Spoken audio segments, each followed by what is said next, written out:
राजकीय प्रश्न विचारते. श्रीकांत तुम्हाला की आता त्यांनी सांगितलं की तुमच्या प्रगतीची ती माहिती घेत होते वेळोवेळी.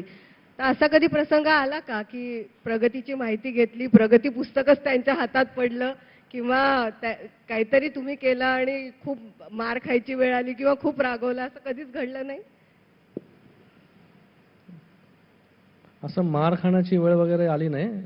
कधीच नाही नाही नाही, कधी राजकारणामध्ये आल्यानंतर तुम्ही विचारताय ना? नाही हो, मी लहानपणी अगोदर अगोदर एकदा आठवतं मला की एकदा कानाखाली बसली होती माझ्या. कुणाची? अरे एकदा खूप लहान होतो तेव्हा माझ्या भावंडांबरोबर. पण त्याच्यानंतर मला आजपर्यंत कधी असं आठवत नाही. आणि मगाशी आपण विचारलात की बाबा वेळ वगैरे त्यांना देता येत होता का, का ते थोडंसं रिग्रेट करतात का? मला वाटतं ते रिग्रेट करतात थोडंफार आणि करतही असतील, कारण की तो जो वेळ असतो तो महत्त्वाचा असतो. पण अशा या परिस्थितीमध्ये आम्ही त्यांना चिडायचो, पण नंतर त्यांची जी धावपळ आहे या सगळ्या गोष्टी बघून जे आहे ते ठीक आहे, ओके, आमच्या वाट्याला कमी आलात तरी चालेल.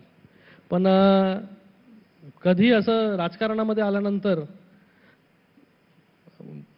समजवतात मला भरपूर वेळा, सांगतात, मार्गदर्शन करतात. मी त्यांना विचारत असतो की काय केलं पाहिजे अशा परिस्थितीमध्ये. पण अशा प्रत्येक वेळेस की हे असंच कर, हे असंच कर, हे असंच कर, असं कधीच शिंदे साहेबांनी केलं नाही.